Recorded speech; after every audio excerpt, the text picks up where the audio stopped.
Hey there guys, it's me Speedy Boy and I'm back with a Bakugan review for the first time in like forever now. So let's start off by summarising some of the main events in Bakugan New Vestrioa. Firstly, Drago decides he doesn't actually want to be the core anymore and then fucks off to Earth to pick up Dan, and then also Marucho just casually tags along because, you know, best buddies innit. Right after that, they run into the most least intimidating villain on Earth, Link. He reminds me of my friend Sean. He's got that such a high-pitched voice that if he tries to get angry at you, it's more like to make you laugh than it is to be intimidated by him. Also, he's so short, so you could probably punt him across a highway. In another episode, you can meet the average My Chemical Romance fan. I mean, you literally meet the character Ace, who looks like he probably listens to the Black Parade every 25 minutes.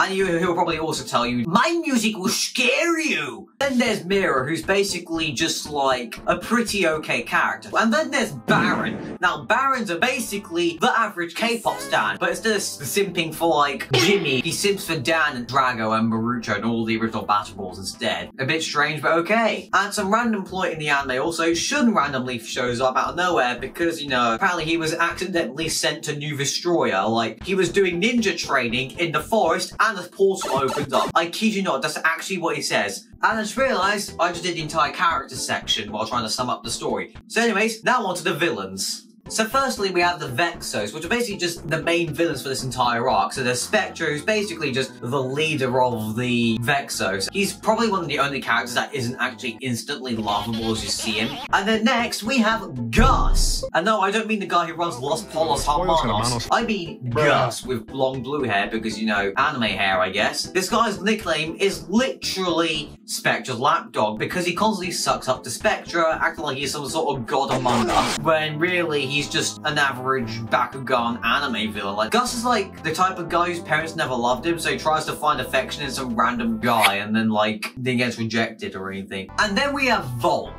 He's an okay villain at best. He literally, throughout the first arc, he does not show any bit of personality. And also, his chin is more square than the front of an American fire truck. And then we have Mylene, who is basically just an average villain with a 2D personality of just, ha, I'm evil, and that's my entire personality trope. Like, in one of the episodes, there's a scene where, like, she literally grabs all of the Bakugan, including Brontes from Volt, puts them into a garbage chute and throws them, and leaves them out in the middle of the desert, just to be replaced by a mechanical Bakugan. That's like the most basic bitch of evil ever. And then we have Shadow Probe. Shadow Probe is basically, in terms of level of emo, he's like level 5,000. Like, this guy is the embodiment of mentally insane emo who escaped the mental asylum and immediately went to blast emo rave music. This guy literally looks like his entire diet consists of cigarettes, coffee, but instead of putting sugar in the coffee, you put cocaine. Now we have Hydron, who isn't actually a Vexos, he's more of like another side character who's just a bad guy. Hydron is a spoiled twat, and he's running a country. I think he's like canonically 14 in the anime as well, which is...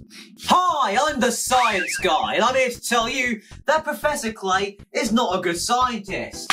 Because he does animal testing. Animal testing is wrong. The only people you should be testing shit on is criminals.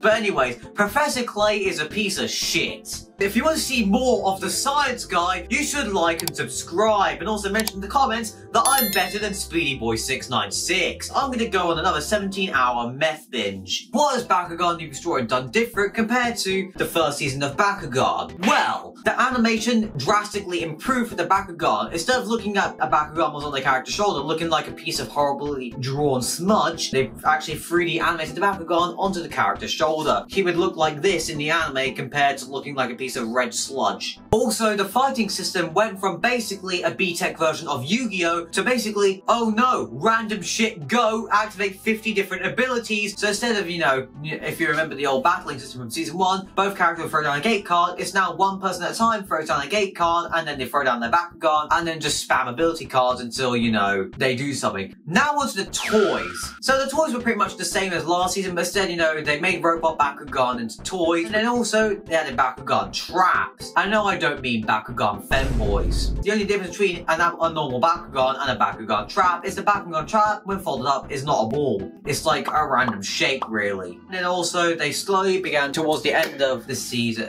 There was our good old friend Drago Maximus and Helios Maximus, something like that. And then in the second arc, they introduced Battle Gear. Oh yeah, also there was actually a Bakugan Gauntlet toy, which was basically an over-glorified calculator that looked like nothing like the gauntlets from the series. And like, I went on eBay, those things are fucking expensive. Now to the pros and cons of this series, which basically are the same from my last video. The villains are a bit weird and there is some questionable voice acting here and there. Those are the cons. And the pros are, there's a great first arc, the fight scenes were definitely very, very fun compared to the first season. The first season had the intensity, but it didn't have like the actual fighting thing. I like the dimension hopping arc when they go from New Vestrioa to Earth and back to New Vestrioa and back to Earth. That was quite cool. Spectre's a pretty great villain, and also the comedy in this thing when it did happen was either very cringe or very good. The new fighting system definitely made fights more entertaining to watch than the first season. To summarize, the first arc was definitely great. It had its downsides, and well, a lot of characters definitely gave off the hardcore emo vibe. So I'm gonna say this series is a solid